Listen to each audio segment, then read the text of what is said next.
तो देखो dimensional analysis अभी हम बताए, ठीक है। डायमेंशनल एनालिसिस क्या था, यानी फिजिकल क्वांटिटी और फंडामेंटल क्वांटिटी के बीच का जो रिलेशन है, ठीक है, उस रिलेशन को चेक करने के लिए हम लोग जब डायमेंशन का यूज करते हैं, डायमेंशन को आइडेंटिफाई करके जब फंडामेंटल और डिराइव्ड क्वांटिटी के बीच के रिलेशन को चेक करते हैं, तो वैसा एनालिसिस क्या कहलाएगा, डायमेंशनल एनालिसिस कहलाएगा, ठीक है।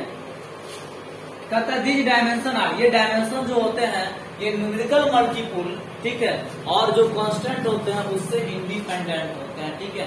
यानी हम लोग जो चेक करेंगे डायमेंशन का यूज करके रिलेशन में, तो यहाँ पे जो कांस्टेंट होगा, यानी जो डायमेंशन यहाँ पे जो कांस्टेंट होगा या जो क्या कहते हैं इंटीजर मल्टीपुल वगैरह होगा, ठीक है, उसका हम लोग यूज नहीं, उसको छोड़ के चलते हैं, ठीक है। उससे इंडिपेंडेंट होता है डायमेंशन। दूसरी बात, दुनिया में जितना भी फिजिकल क्वांटिटी है, हर एक फिजिकल क्वांटिटी को उसके डायमेंशन के रूप में हम लोग क्या कर सकते हैं, एक्सप्रेस कर सकते हैं, यानी फंडामेंटल डायमेंशन के रूप में हम लोग एक्सप्रेस कर सकते हैं हर एक फिजिकल क्वांटिटी को। अब आपका कुछ टर्म है जो छोटा छोटा टर्म है जिसको हम लोग देखते हैं।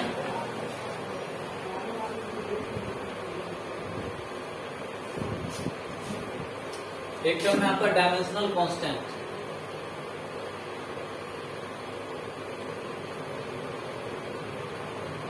ये डायमेंशनल कांस्टेंट क्या होता है, देखिए एक ऐसा फिजिकल क्वांटिटी जिसमें डायमेंशन भी होता है और फिक्स्ड वैल्यू भी होगा। जिस फिजिकल क्वांटिटी में डायमेंशन भी हो और साथ में उसका फिक्स्ड वैल्यू भी होता है, उसको हम लोग क्या कहेंगे, डायमेंशनल कांस्टेंट कहते हैं, ठीक है। यानी जिस फिजिकल क्वांटिटी में डायमेंशन के साथ साथ उसका फिक्स्ड वैल्यू भी होता है, उसको हम लोग डायमेंशनल कांस्टेंट कहेंगे। जैसे आपका, ठीक है, ये प्लांक्स कांस्टेंट हो गया, यूनिवर्सल गैस कांस्टेंट हो गया, ठीक है, आपका ग्रेविटेशनल कांस्टेंट हो गया, ये सब जो है, या लाइट का वेलोसिटी हो गया, ठीक है, ये सब इसका क्या है, मैग्नीट्यूड भी इसका कांस्टेंट है, वैल्यू भी कांस्टेंट है, और इसका डायमेंशन भी कांस्टेंट होता है। दूसरा है डायमेंशन लेस क्वांटिटीज।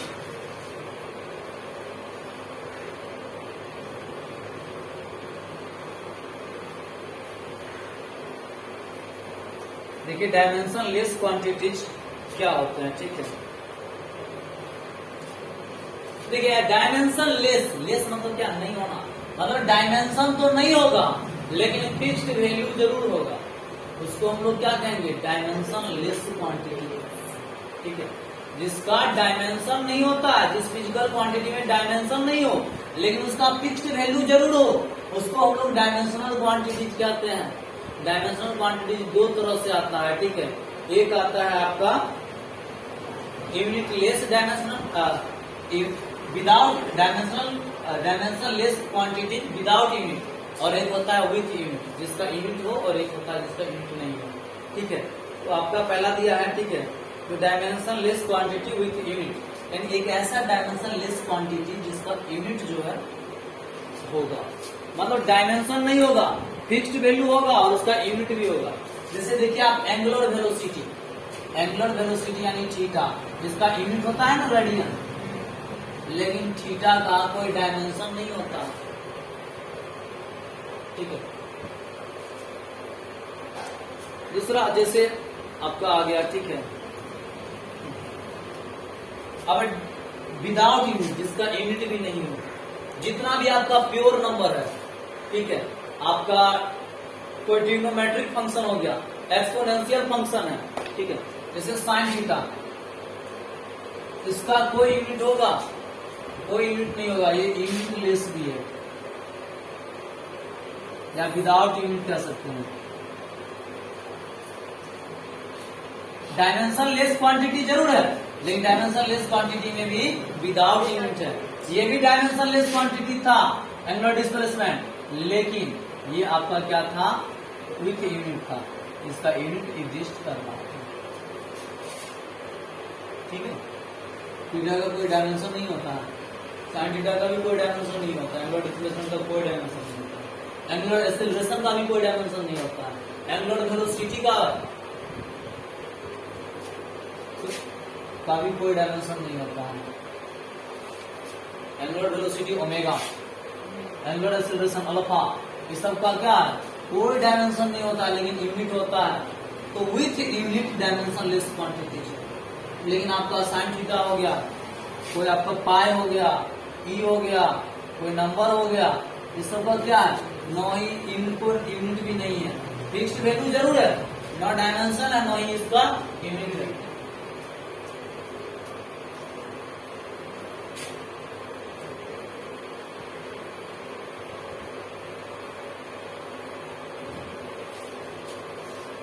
अब है एक dimensional variable.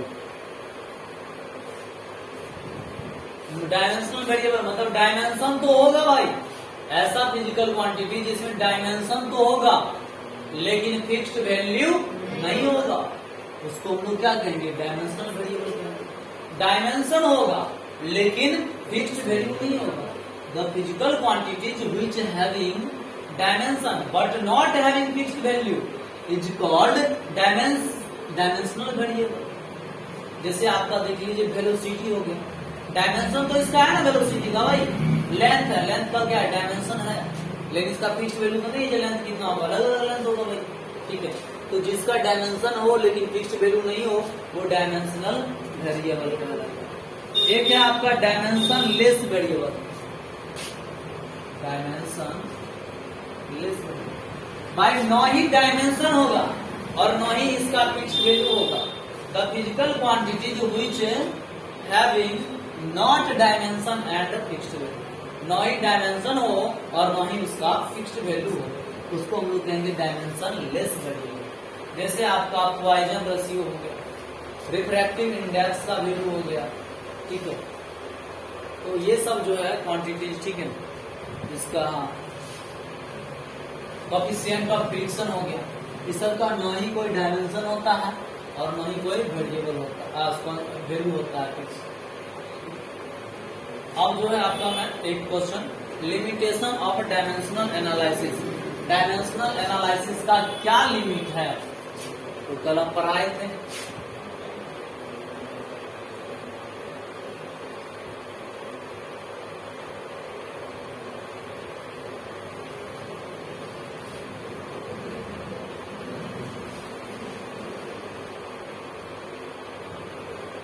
Limitation of dimensional analysis, यानी डायमेंशनल एनालिसिस का क्या क्या लिमिटेशन है। पहला बात हम बोले थे, ये मेथड जो होता है, ठीक है, जिसका डायमेंशन नहीं है, यानी डायमेंशन लेस क्वांटिटी जो होगा उसको इस मेथड से हम लोग सॉल्व नहीं कर सकते हैं।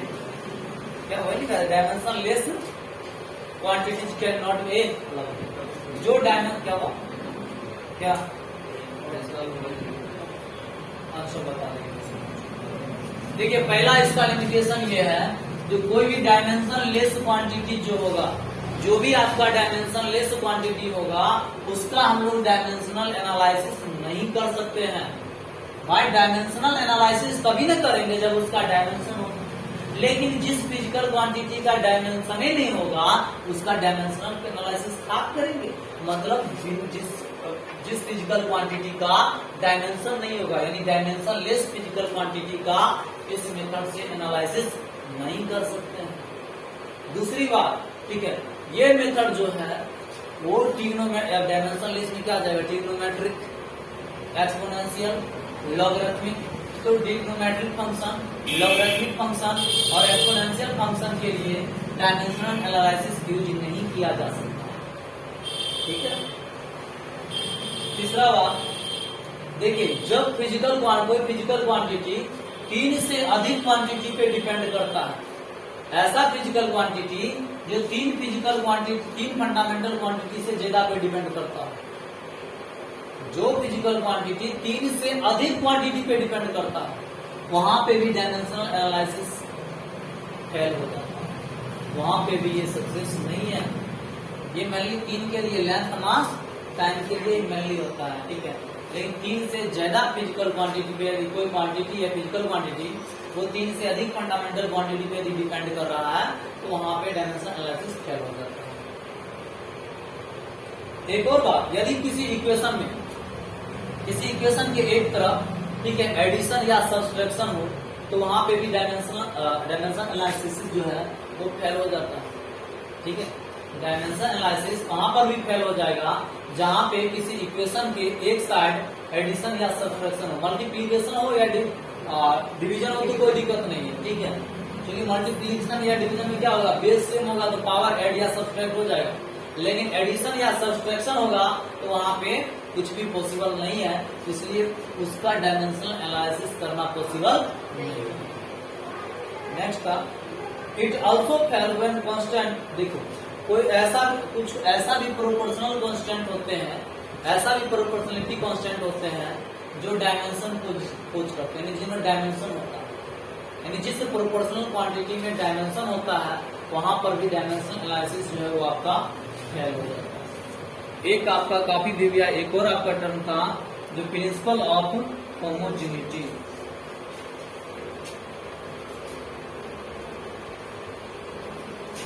देखिए क्या होता है प्रिंसिपल ऑफ होमोजेनिटी।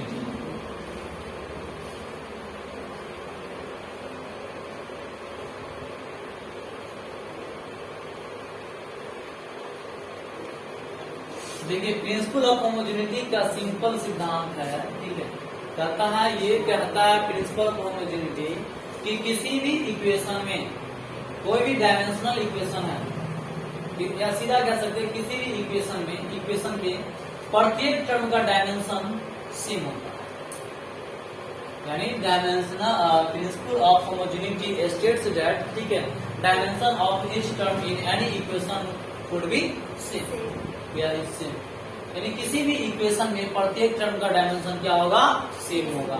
जैसे हमने देखते हैं s बराबर ut plus half at²। s क्या है, लंबाई है तो लेंथ होगा, u क्या है, वेलोसिटी है, इनिशियल वेलोसिटी, तो क्या होगा, डिस्प्लेसमेंट अपॉन टाइम हो जाएगा। एक्सीलरेशन है, ये क्या है, a मतलब एक्सीलरेशन, एक्सीलरेशन क्या होता है, v अपॉन t होता है, और ये क्या है, स्क्वायर है।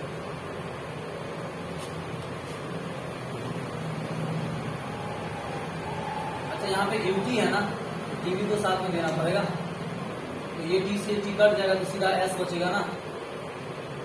कांस्टेंट को हम लोग छोड़ देते हैं, और वेलोसिटी को हम डिस्प्लेसमेंट अपॉन टाइम, और अंटिल टाइम है ये टाइम स्क्वायर है, ये भी कट जाएगा। ये भी क्या है, s है, सब तो s ही है, सबका डायमेंशन क्या हो गया, सबका डायमेंशन क्या है, सेम। तो किसी भी इक्वेशन में प्रत्येक टर्म का डायमेंशन जो होगा सेम होगा, यही कहता है प्रिंसिपल ऑफ होमोजेनिटी।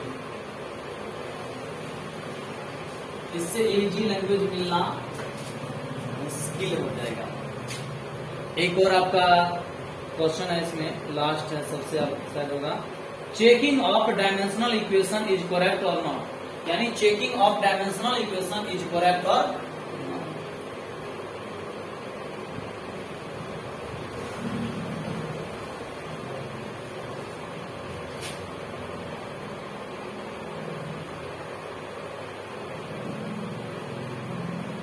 कोई डायमेंशनल इक्वेशन को चेक करना है तो वो करेक्ट है या नहीं है। तो देखिए कोई भी इक्वेशन यदि आपका होगा, ठीक है, जैसे यहाँ पे देखिए कोई भी इक्वेशन था s बराबर ut प्लस हाफ at² में लिखा, इधर वाला पार्ट को क्या बोलते हैं, LHS, और इधर के पार्ट को क्या बोलते हैं। तो यदि हमको चेक करना है ये इक्वेशन करेक्ट है या नहीं है, तो सिंपल हम लोग चेक करेंगे LHS साइड का डायमेंशन और RHS साइड का डायमेंशन यदि सेम हो, यानी जो डायमेंशन LHS का हो वही डायमेंशन यदि RHS का भी हो, तो इसको हम लोग क्या कहेंगे, करेक्ट इक्वेशन कहेंगे। और यदि LHS का डायमेंशन और RHS का डायमेंशन सेम नहीं हो तो उसको हम लोग नॉट करेक्ट कहेंगे, करेक्ट नहीं है। ठीक है, तो सिंपल याद रखिएगा, कोई इक्वेशन करेक्ट तभी होगा जब LHS का डायमेंशन RHS के डायमेंशन के क्या हो, बराबर होना चाहिए, और करेक्ट नहीं होगा यदि LHS का डायमेंशन RHS के डायमेंशन के बराबर न हो। ठीक है, तो यहाँ तक हो चुका है। अब चलिए अब लिखना स्टार्ट करेंगे हम लोग, कहाँ पे, तो हेडिंग दीजिए मेजरमेंट।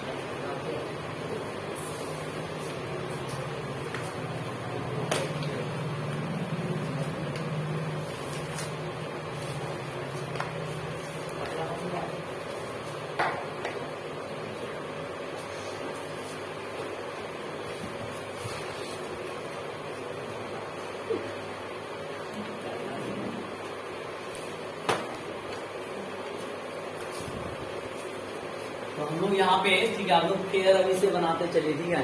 तो काफी अच्छा लैंग्वेज है। आप एक बार रूम पे भी यदि कोई बच्चा इस खास करके पिछले सेमेस्टर में जो लिखा है उससे भी काफी ज्यादा लैंग्वेज इजी इस सेमेस्टर का होगा, ठीक है। आप चेक कर सकते हैं क्या हुआ। तो आप देखिए मेजरमेंट होता क्या, पहले तो हम लोग समझेंगे फिर लिखेंगे मेजरमेंट होता क्या। तो देखिए मेजरमेंट ना एक प्रोसेस है। मेजरमेंट, मेजर मतलब क्या होता है, मापना। किसको मापते हैं भाई, मापते किसको है, जिसका वैल्यू पता नहीं होता है। जिसका वैल्यू पता होगा उसको थोड़े मापेंगे। मान लीजिए हमको पता है कि पैकेट है 5 केजी लिखा रहता है, चावल का पैकेट रहता है मान लीजिए 25 केजी का, तो उसको मापते हैं, उसको तोलते हैं, नहीं तोलते हैं, क्योंकि उसका स्पष्ट लिखा हुआ 25 केजी है तो लोग ले लेते हैं, मेजर वैल्यू है। लेकिन ऐसा ही आपको एक बोरा में चावल भरा हुआ है और आपको बोले 25 केजी इसमें से चावल ले लीजिए, तो क्या कीजिएगा, आप उसको मापिएगा कि नहीं मापिएगा, आप बटकारा तरजू लेके उसको तोलिएगा, उसके बाद आप लीजिएगा 25 केजी। तो मेजर उसको करना जरूरत पड़ता है, मेजर उसको करना होता है जिसका वैल्यू हमें पता नहीं होता है। तो वही बात है, तो उस अब जिसका वैल्यू, जिस फिजिकल क्वांटिटी का वैल्यू हमें पता नहीं है और उसके वैल्यू को पता करने का जो प्रोसेस होता है उसको हम लोग क्या करते हैं, मेजरमेंट करते हैं, ठीक है।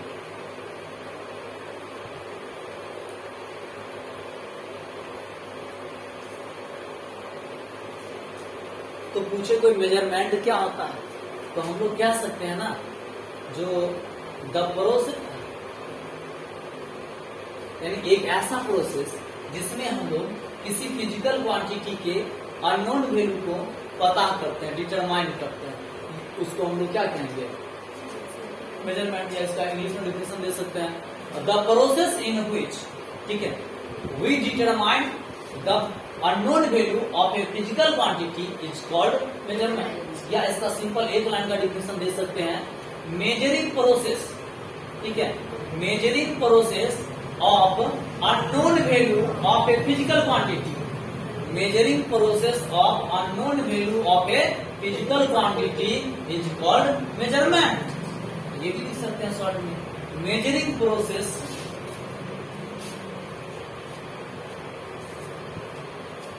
measuring process of unknown value,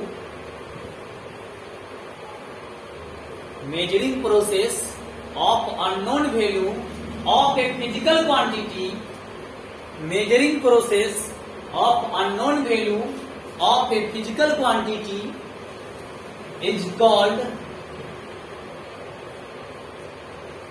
measuring process of unknown value of a physical quantity is called measurement. It's called measurement. छूट गया, measuring process of unknown value of a physical quantity is called measurement. Measurement दो प्रकार का होता है. There are two types of measurement. There are two types of measurement.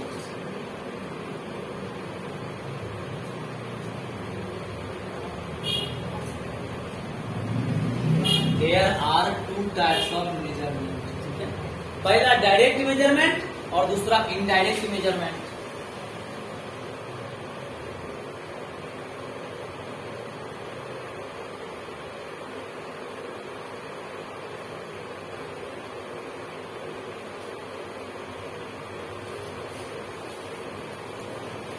Direct measurement क्या होता है और इनडायरेक्ट मेजरमेंट क्या होता है. तो जो भी बच्चे ऑनलाइन यदि मेरा वीडियो देख रहे हैं तो वो आप कॉपी निकाल के नोट्स तैयार करते जाइए, बेटर रहेगा आपके लिए, बेटर समझ में आएगा तब. ठीक है, तो हम लोग हेडिंग देंगे डायरेक्ट मेजरमेंट.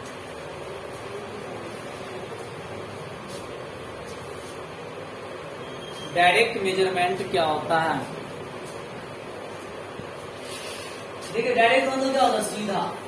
डायरेक्ट मतलब जब किसी फिजिकल क्वांटिटी के वैल्यू को हम लोग, ठीक है, डायरेक्टली मेजर कर सकते हैं तो उसको हम लोग डायरेक्ट मेजरमेंट करते हैं. यानी एक ऐसा मेजरमेंट जिस मेजरमेंट में हम लोग किसी भी फिजिकल क्वांटिटी के वैल्यू को सीधे मेजर कर सकते हैं. जैसे देखिए लंबाई क्या होता है, स्केल लेते हैं और सीधा माप लेते हैं, ठीक है। इसका मास डायरेक्ट तराजू पे चढ़ाते हैं, तोल लेते हैं, उसको आराम से निकाल लेते हैं ना, ठीक है। टाइम घड़ी देखते हैं, पता कर लेते हैं कितना टाइम हुआ।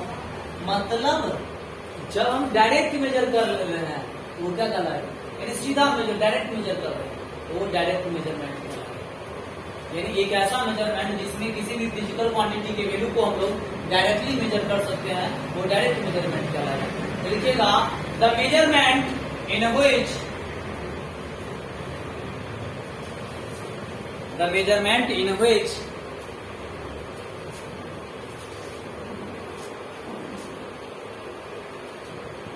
the measurement in which any physical quantity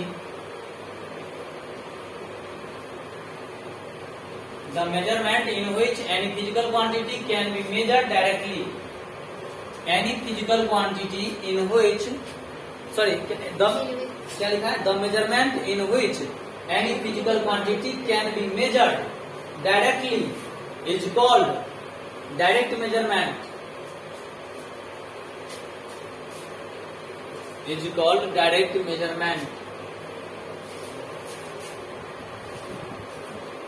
Example, length, mass, time.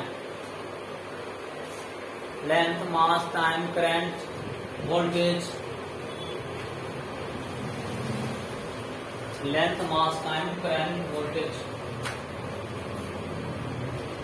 देखिए YouTube पे जो भी वीडियो अपलोड हो रहा है, कोई भी बच्चे, किसी भी ब्रांच के बच्चे हो, कोई भी देख सकते हैं, क्योंकि आप दोनों को काम आएगा, ठीक है। तो हर एक वीडियो को आप लोग देखते जाइए, बेटर समझ में आते जाएगा, फुल्ली डाउट आपका क्लियर हो जाएगा, ठीक है। और वीडियो को स्किप मत करें, पूरा देखें। तो हम लोग डायरेक्ट मेजरमेंट देखिए, अब हेडिंग दीजिए इनडायरेक्ट मेजरमेंट। इनडायरेक्ट मेजरमेंट मतलब सीधा डायरेक्टली मेजर नहीं किया जा सकता। देखिए इसमें क्या होता है, जो फिजिकल क्वांटिटी डायरेक्टली मेजर नहीं किया जा सकता है, यानी इसको मेजर करने के लिए हमें मैथमेटिकल फॉर्मूला का यूज करना पड़ता है। जैसे आपने लंबाई भी डायरेक्ट मेजर कर लिया, क्या मेजर कर सकते हैं नाप के स्केल से। समय भी आप टाइम भी मेजर कर सकते हैं घड़ी के द्वारा, आसानी से मेजर कर लेते हैं। लेकिन यहीं पे आपको बोले वेलोसिटी मेजर कीजिए, तो वेलोसिटी आपको डायरेक्ट पता नहीं चलेगा। वेलोसिटी के लिए आपको क्या निकालना पड़ेगा, पहले आपको मेजर करना पड़ेगा डिस्प्लेसमेंट, और फिर मेजर करना होगा टाइम, और फिर आपको डिस्प्लेसमेंट में टाइम से डिवाइड करना पड़ेगा, तब जाके आपको आएगा वेलोसिटी। तो डायरेक्ट तो नहीं मेजर हुआ ना भाई, डायरेक्ट क्या मेजर हुआ था, डिस्प्लेसमेंट और टाइम। लेकिन हमें क्या करना पड़ा, मैथमेटिकल फॉर्मूला अप्लाई करना पड़ा, तब ना वेलोसिटी आया। तो डायरेक्टली तो हुआ नहीं, इनडायरेक्टली हो गया ना भाई, ठीक है। तो इसको हम लोग बोलते हैं इनडायरेक्ट मेजर, ठीक है। जैसे मान लो एक लड़की का पिता है, हो गया लड़का देखने के लिए, तो लड़का वाला से जे मुंह पर उसके सामने में उसी से डायरेक्टली जो कुछ भी पूछ रहा है, हाँ, जब आपको खाना कितने रुपया पैसा है, जमीन जता है, घर द्वार गति है, ठीक है, सोना चांदी कितने, ये सब पूछा तो क्या होगा, डायरेक्ट मेजरमेंट होगा।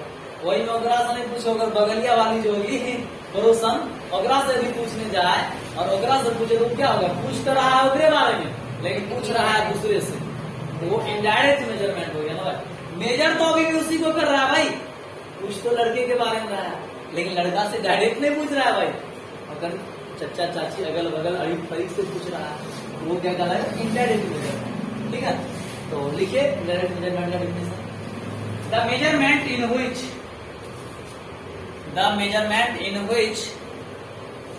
any physical quantity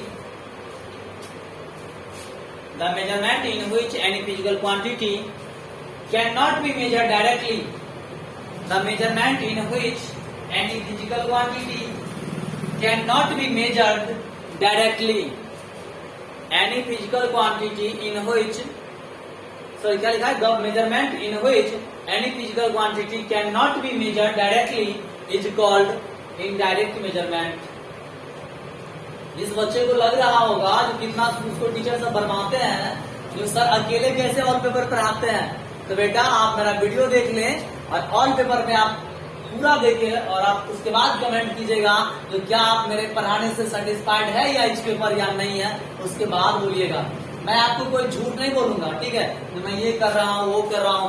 स्पेशली मैं इलेक्ट्रिकल इलेक्ट्रॉनिक्स के जो बच्चे हैं वो जरूर मेरे वीडियो भी देखें और मेरे यहाँ ऑफलाइन भी क्लास करें, ठीक है। खास करके स्पेशली इलेक्ट्रिकल, ठीक है।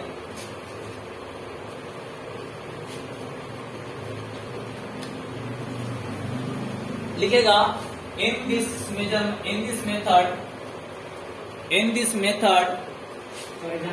पहले इसमें लिखे इन दिस मेथड, हाँ भाई किसी लिखा है in this method mathematical formula is used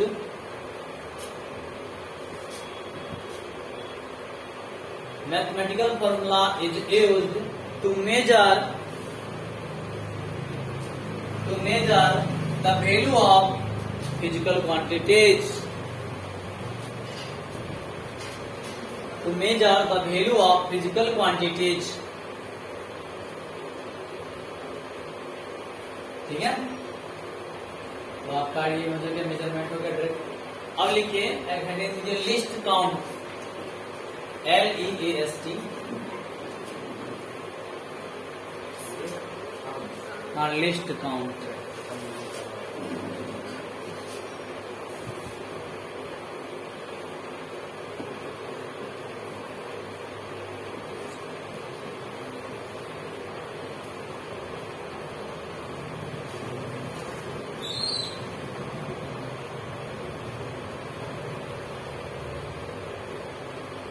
देखिए लिस्ट काउंट होता क्या है,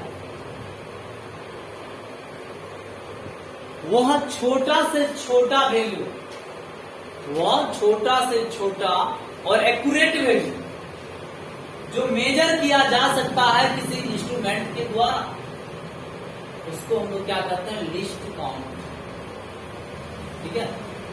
तो पूछे लिस्ट काउंट क्या है, तो कहिएगा सर वह छोटा से छोटा वैल्यू, वह स्मॉलेस्ट एंड एक्यूरेट वैल्यू, और छोटा से छोटा और सही वैल्यू जो किसी इंस्ट्रूमेंट के द्वारा मेजर किया जा सकता है, उसको क्या कहेंगे सर लिस्ट काउंट कहेंगे। तो लिखिए ना the smallest and accurate value, the smallest and accurate value,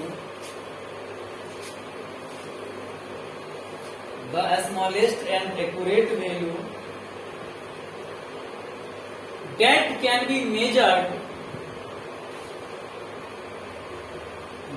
can be measured by instrument of scale, या by scale of instrument, by scale of instrument is called list count।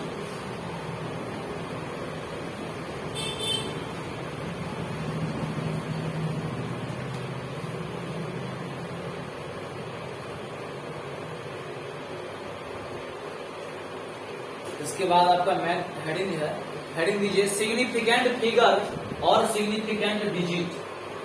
Significant figure उसी को significant digit भी कहते हैं, तो और करके लिख लीजिए सिग्निफिकेंट फिगर और सिग्निफिकेंट डिजिट।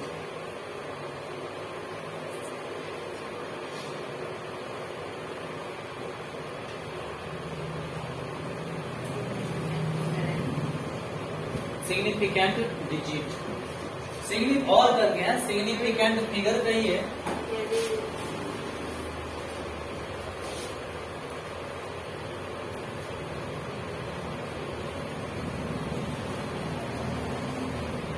क्या होता है सिग्निफिकेंट फिगर या सिग्निफिकेंट डिजिट। देखिए किसी भी नंबर को एक्सप्रेस करने के लिए, ठीक है, जिस डिजिट का हम लोग यूज करते हैं, किसी भी नंबर को एक्सप्रेस करने के लिए हम लोग जिस डिजिट का यूज करते हैं उसको हम लोग क्या कहते हैं सिग्निफिकेंट फिगर या सिग्निफिकेंट डिजिट कहते हैं, ठीक है।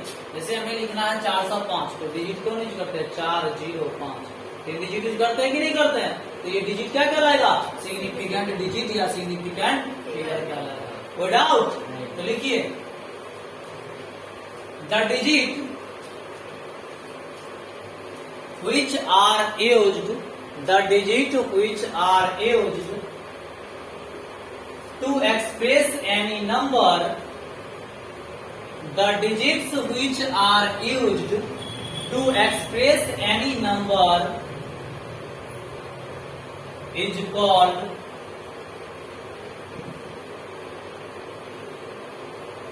significant figure. Is called significant figure या significant digit. एग्जाम्पल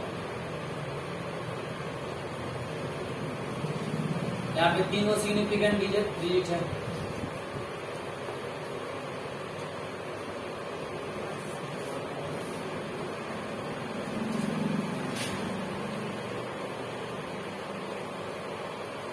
चार सौ छप्पन में सिग्निफिकेंट डिजिट कितना हो गया? 3 हो गया। एग्जाम्पल अब रूल दिखाएं, अब रूल दिखा पता है ना सर, इसका पूरे रूल पढ़ाएंगे कि कैसे हम लोग पता करेंगे कि कितना सिग्निफिकेंट फिगर है, कौन कौन सा सिग्निफिकेंट फिगर कौन कौन होता है। पढ़ दीजिएगा rules for significant figure. Rules for significant figure.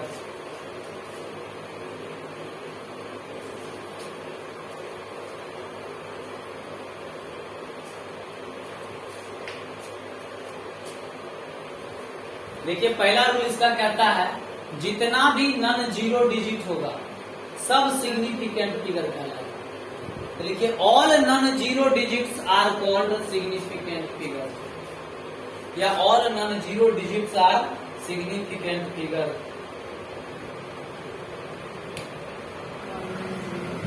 All non zero digits are significant figure. पहला all non zero digits are significant figure.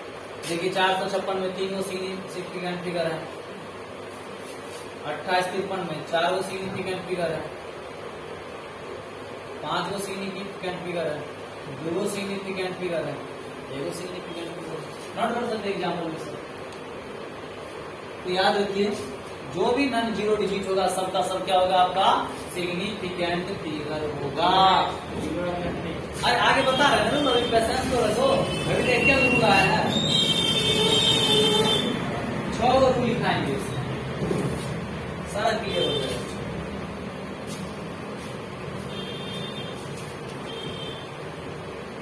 दूसरा कहता है किसी नॉन जीरो डिजिट के बीच का जो जीरो होता है ना, किसी भी नॉन जीरो डिजिट के बीच में यदि कोई जीरो है तो वो भी सिग्निफिकेंट फिगर ही होता है। ठीक है, तो लिखिए all zero between non zero digit, all zero between non zero digit is are significant figure. All zero between non zero digit are significant figure.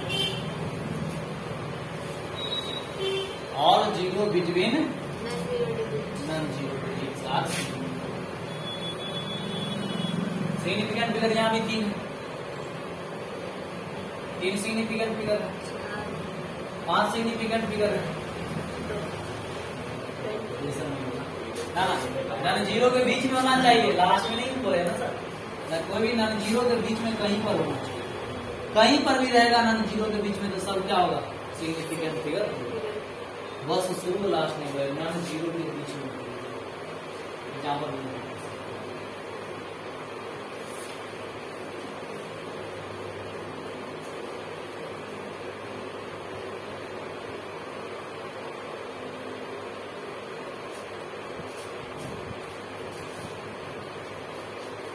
देखिए दशमलव के पहले और दशमलव के जस्ट बाद जो जीरो होते हैं वो सिग्निफिकेंट फिगर नहीं होते हैं।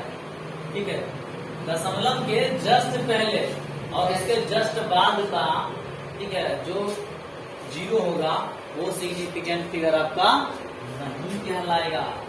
तो लिखिए रूल नंबर 3। ठीक है, zero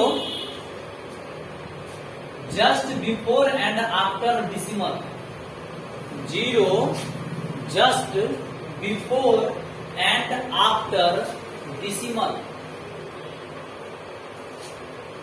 zero just before and after decimal, ठीक है, are not significant figure,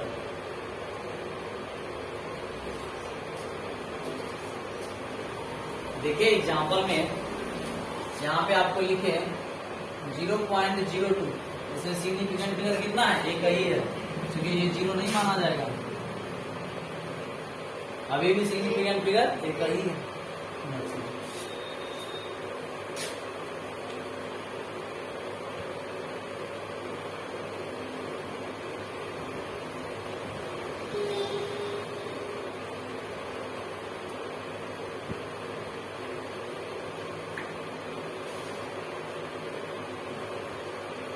next कहता है यदि किसी नॉन जीरो, एक मिनट लीजिए, यदि किसी नॉन जीरो डिजिट के बाद कोई जीरो हो और उसमें कोई डिसिमल भी नहीं हो तो वो सब वो सिग्निफिकेंट फिगर नहीं होंगे।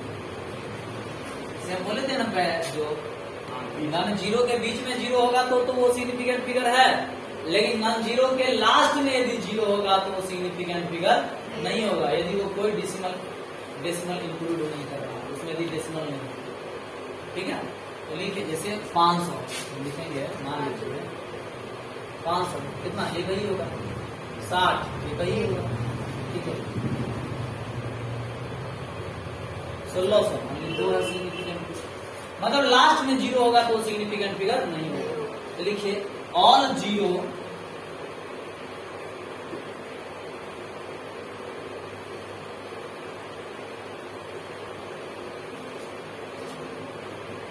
all zero after non-zero digit, all zero after non-zero digit are not significant figure, are not significant figure। अब एग्जाम्पल में नोट कर लीजिए,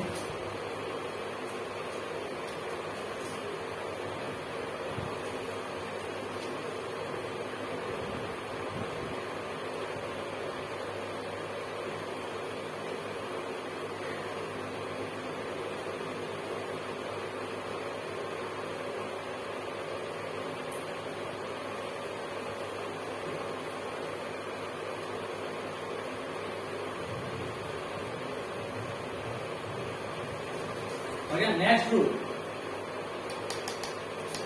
देखिए, कोई ऐसा, ठीक है, लास्ट में जीरो है, यहां पर तो सही है, लेकिन यदि जीरो से पहले डिसिमल हो जाए तो सब सिग्निफिकेंट फिगर कहलाएगा। याद रखिए, लास्ट में जीरो है लेकिन जीरो के पहले क्या आ गया? डिसिमल आ गया, तो ये सब क्या हो जाएगा? सिग्निफिकेंट फिगर बन जाएगा। लिखिए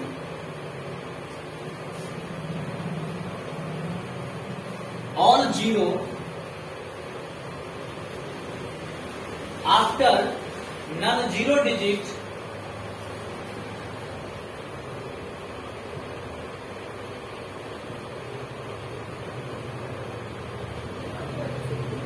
all zero after non-zero digit and having decimal and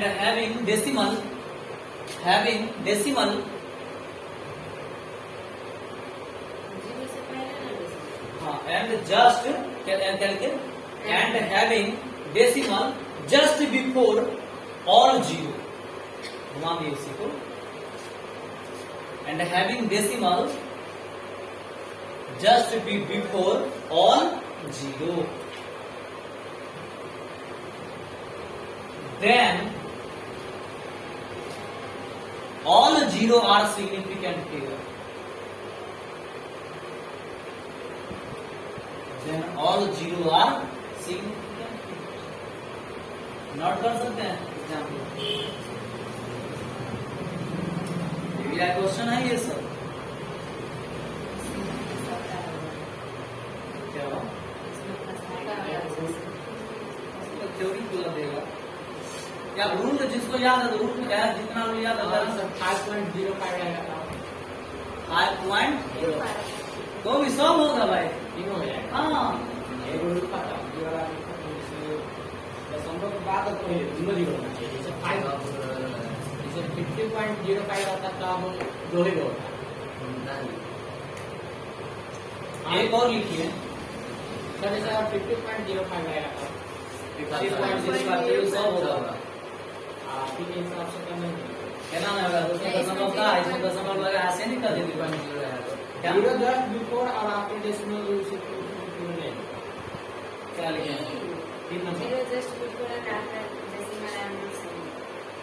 3 number यहाँ पे वो जीरो स्टार्टिंग में होता है जस्ट बिफोर और आफ्टर 50.0 भी उसमें आएगा। ठीक है क्या 50.0 इसको जो 0 डिस्प्ले का तो भाई यहाँ दशमलव के जस्ट बाद जीरो और दशमलव के पहले भी जीरो ही है उसके पहले कोई नन जीरो डिजिट नहीं है कोई नन जीरो डिजिट इधर दिया हुआ है इधर कोई नन जीरो डिजिट नहीं है पूरा जीरो ही होना चाहिए दशमलव के पहले और नन जीरो होना चाहिए लेकिन आप 50 बोल रहे हैं दशमलव जीरो और 5 जो भी बोल रहे हैं तो यहाँ पे आपका जीरो के पहले नन जीरो है कि नहीं है लेकिन यहाँ तो जीरो ही बोल रहा था उसमें अंतर है थोड़ा समझने वाली बात इसलिए कंफ्यूजन इसमें क्या हो जाएगा हाँ दे देगा दशमलव के बाद जीरो तो होगा एक और लिखेगा 10 to the power लिखिए इसको power of 10 are not a significant figure power of 10 यानी 10 का जो पावर होगा वो सिग्निफिकेंट फिगर नहीं होता है power of 10 are not significant figure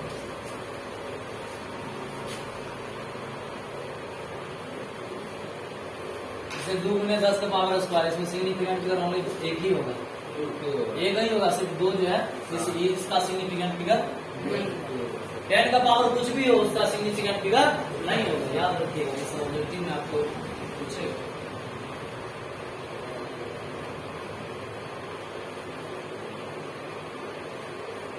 heading दीजिए next error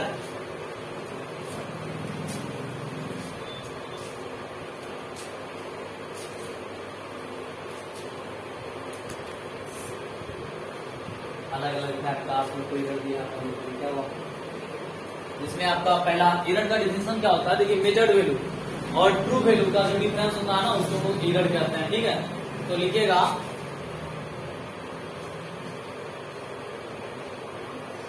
the difference between measured value and true value is called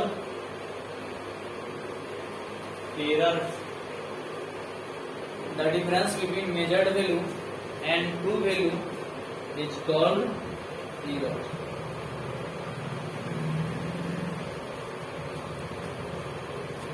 The difference between measured value and true value is called अब इसमें लिखेगा absolute error heading दीजिए absolute error absolute हाँ absolute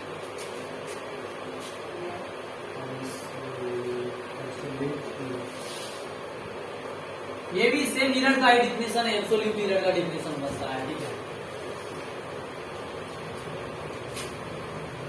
यानी measured value और true value का जो अंतर है उसी को एब्सोल्यूट एरर कहते हैं यानी जो एरर का डिफिनेशन लिख लीजिए same definition the difference between measured value and true value is called absolute error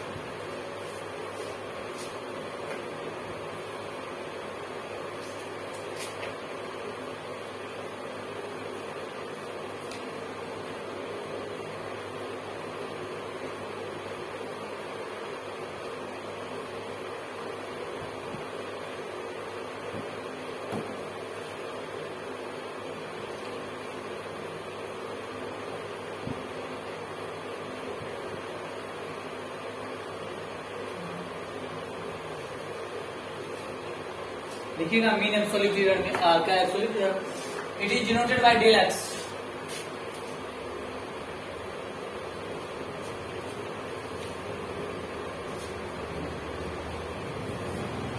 it is denoted by del X बराबर X naught minus X where X naught measured value और x true value ये थोड़ा close करना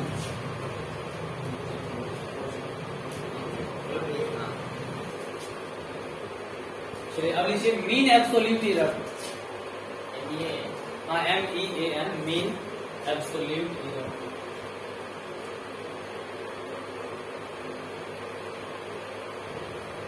देखिए हम मान लीजिए absolute error निकाले डेल एक्स, जो आपका क्या था measured value minus true value था। अब मान लीजिए अलग अलग मेजर्ड वैल्यू हमको आया है, डेल x1 है, डेल x2 है, डेल x3 डॉट डॉट इसी तरह से डेल xn तक वैल्यू, और इस सब का हम लोग एवरेज निकालते हैं। एवरेज के लिए क्या करते हैं, सबको जोड़ देते हैं और उतना नंबर से भाग देते हैं। या हम लोग लिख सकते हैं sigma del x upon n. क्या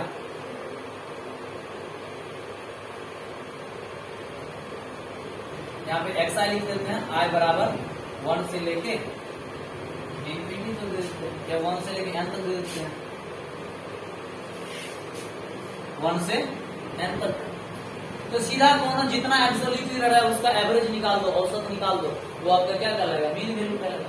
तो मीन मतलब होता ही है क्या, माध्य। माध्य मतलब क्या, औसत। औसत मतलब एवरेज, मतलब क्या औसत क्या करते हैं, सबको जोड़ देते हैं, उतना नंबर से भाग कर देते हैं, तभी निकलता है average.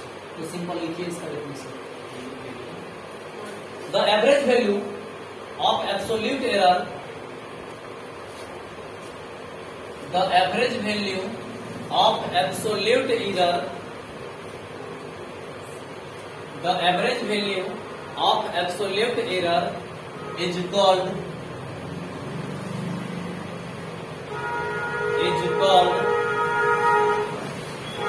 mean absolute error, is called mean absolute error. It is denoted by del x bar,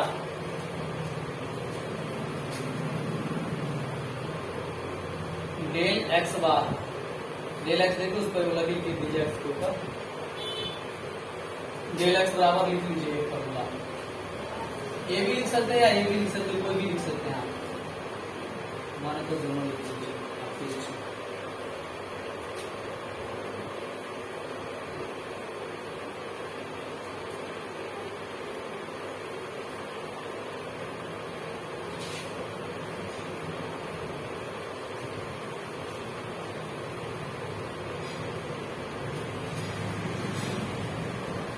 आगे हेडिंग दीजिए रिलेटिव एरर।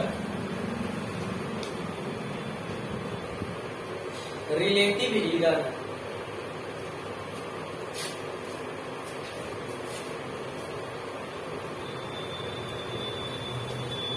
देखिए रिलेटिव एरर क्या होता है, एब्सोल्यूट एरर और ट्रू वैल्यू का जो रेशियो होता है ना उसी को रिलेटिव एरर कहते हैं।